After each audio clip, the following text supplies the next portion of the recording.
गोटे स्थान रे अनेक गुड़िए मेंढा रहुथिले।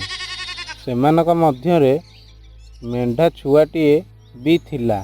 ता चारि पाखरे चाष जमी घेरी मेंढा मानक पई रहिथिबारु खाद्यर अभाव नथिला। किंतु एक प्रकार खाद्य सबुदिने खाउथिले। किंतु सबुदिने एक प्रकार खाद्य खाइबाकू मेंढा छुआ को भल लागू नथिला। तेणु दिने से चिंता कला, प्रतिदिन मु एई खाद्य खाई खाई मते खराब लागिलानी। अन्य जगारे भल भल खाद्य अछि, किंतु एठी मु पड़ी रहिछि। एठारे मध्य बेसी आत गछ नाही। अन्य परी बाड़ी बगीचारे बेसी आत गछ अछि। प्रचुर पाचिला आत खाइबाकू मिलुछि। एठारे क्षीर मध्य खाइबाकू मिलुनाही। मो मालिकर पोषा बिराड़ी जेते क्षीर खाउछि सेतिकी मो भागरे पड़ुनाही। तेणु एठारे आउ रहिबी नाही। जाउछि लुचि मो आईमा घरकू पळाइबी। आईमार बहुत आत गछ अछि। ता गाई प्रचुर क्षीर देउछि। ता बगीचारे बहुत कमला ओ कदली गछ अछि। मु सेठाकू गले सेगुड़ाक खाइबी। प्रचुर सबुज घास मध्य खाइबी। बजार को क्षीर बिक्री पई पठाए। मु गले मते से क्षीर खाइबाकू देब। एठारे खाइबा बिना मु ढोल पिटा बाड़ी भली पतला होई गलेनी। आईमा घरक गले भल भल खाद्य प्रचुर खाई मोटा होई जीवी। दिने लुचिकी मेंढा छुआ ता आईमा घर आड़कू दौड़िबार लागिला। हाँ, खूब दौड़िला। पछकू चाहुଥାଏ जे ताकू केही देखी आसु नाहांती कि। एही समयरे बाटरे बिलुआकू भेट पाइला।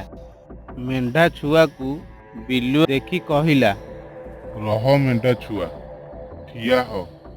तू जाई पारिबु नाही। मु तते खाइबी। मेंढा छुआ कहिला, मु मो आईमा घरकू जाउछि। कारण देखुनु मो चेहरा केते पतला। भल खाद्य खाइबा बिना मो देहरे मांस नाही। मो हाथ गोड़ चोबाइले तम पेट पुरिब नाही, मन भी बुझिब नाही। जदि खाइब तो भल करी मो मांस खाइब। मु आईमा घरकू जाई सेठारे भल खाद्य खाइबी। तार बहुत भल भल खाद्य अछि। से मते क्षीर खाइबाकू दब। भल भल खाइले पीले मो देहरे प्रचुर मांस होई जीव। तापरे मु तम पाखकू आसीबी ओ तमे मते खाइब। बिलुआ कहिला, हऊ ठीक अछि। ताहेले जाओ। ଯେମିତି ବିଲୁଆ ଯାଅ ବୋଲି କହିଛି, ମେଣ୍ଢାଛୁଆ ଦୌଡ଼ି ପଳାଇଲା। କିଛି ସମୟ ପରେ ତା ଆଈମା ଘରେ ପହଞ୍ଚିଗଲା। ତାକୁ ଦେଖି ତା ଆଈମା ପଚାରିଲା, କିରେ, ଭଲ ଅଛୁ ତ? ଏତେ ଝଡ଼ି ଯାଇଛୁ କାହିଁକି? ଗୋଟେ ଢୋଲ ପିଟା ବାଡ଼ି ଭଳି ଦେଖାଯାଉଛୁ। ମେଣ୍ଢାଛୁଆ କହିଲା, ହଁ ଆଈମା, ତୋ ଅନୁମାନ ଠିକ୍। ଭଲ ଖାଦ୍ୟ ପାଉନାହିଁ, ତୋ ଘରକୁ ଆସିଛି। ତୁ ମୋତେ ପ୍ରଚୁର ଭଲ ଭଲ ଖାଦ୍ୟ ଖାଇବାକୁ ଦେ, ମୁଁ ମୋଟା ହୋଇଯିବି। ଆଈମା ତାକୁ ଭଲ ଖାଦ୍ୟ ଖାଇବାକୁ ଦେଲା। ଦିନକୁ ଦିନେ ମେଣ୍ଢାଛୁଆ ମୋଟା ହେବାକୁ ଲାଗିଲା। ମୋଟା ମେଣ୍ଢାଛୁଆ ନିଜ ଘରକୁ ଯିବାକୁ ମନ କଲା। ଗଲେ ତ ବାଟରେ ବିଲୁଆ ଜଗିଛି, ତାକୁ ଖାଇଦେବ। ତେଣୁ ବହୁତ ଚିନ୍ତା କରିବାରୁ ଗୋଟେ ବୁଦ୍ଧି ପାଞ୍ଚି ଆଈମାକୁ କହିଲା, ଆଈମା, ଘରକୁ ଯିବାକୁ ମନ ହେଲାଣି। ମୁଁ ବି ମୋଟା ହୋଇଯାଇଛି, କିନ୍ତୁ ଘରକୁ ଯିବି କିପରି? ବାଟରେ ବିଲୁଆ ଜଗି ରହିଛି, ମୋତେ ଖାଇଦେବ। ତେଣୁ ମୁଁ ଗୋଟେ ବୁଦ୍ଧି ପାଞ୍ଚିଛି ଯେ ତୁ ମୋ ପାଇଁ ଗୋଟେ ଢୋଲ ତିଆରି କରିଦେ। ମୁଁ ସେଇ ଢୋଲ ଭିତରେ ପଶିଯିବି। ଭିତରେ ରହି ରାସ୍ତା ଉପରେ ଗୋଡ଼ରେ ଢୋଲକୁ ଗଡ଼ାଇ ଗଡ଼ାଇ ଢୋଲ ଗଡ଼ି ଗଡ଼ି ଆମ ଘରେ ପହଞ୍ଚିଯିବ।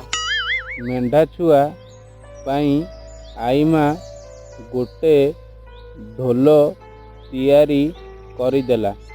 ମେଣ୍ଢାଛୁଆ ତା ଭିତରେ ପଶିଯାଇ ଗୋଇଠା ମାରି ମାରି ଢୋଲକୁ ଗଡ଼େଇ ଚାଲିଲା। ଗୋଇଠା ମାରିବା ବେଳେ ଢୋଲ ଟିକ୍ ଟିକ୍ ଶବ୍ଦ ହେଉଥାଏ।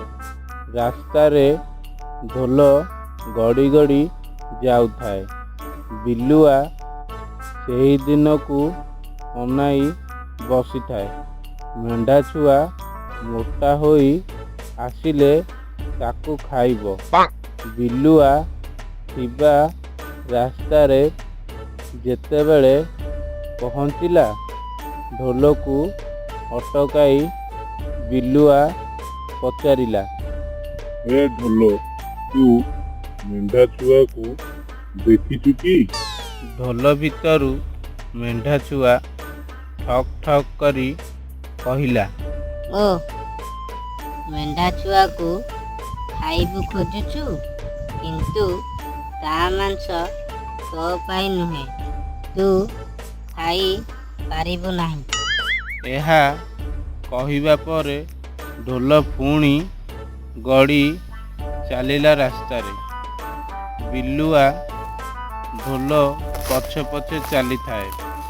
ମେଣ୍ଢାଛୁଆ ଘର ପାଖ ହୋଇଯିବାରୁ ଢୋଲ ଭିତରୁ ଠକ୍ ଠକ୍ ଶବ୍ଦ କରି ମେଣ୍ଢାଛୁଆ କହିଲା, ଯେଉଁ ମେଣ୍ଢାଛୁଆକୁ ଖୋଜୁଛୁ, ଏହି ତା ଘର। ତୁ କିଏ ବେ? ମେଣ୍ଢାଛୁଆ ଘର ପାଖରେ କଡ଼ା କଥା ଶୁଣି ବିଲୁଆ ଡରରେ ବଣକୁ ଦୌଡ଼ି ପଳାଇଲା। ମେଣ୍ଢାଛୁଆ ନିରାପଦରେ ତା ଘରକୁ ଗଲା। ଏହି ଭିଡ଼ିଓଟା ଆପଣମାନଙ୍କୁ ଯଦି ଭଲ ଲାଗିଥିବ, ଲାଇକ୍ କରନ୍ତୁ, ସେୟାର କରନ୍ତୁ, ଆମ ଚ୍ୟାନେଲକୁ ସବସ୍କ୍ରାଇବ୍ କରନ୍ତୁ।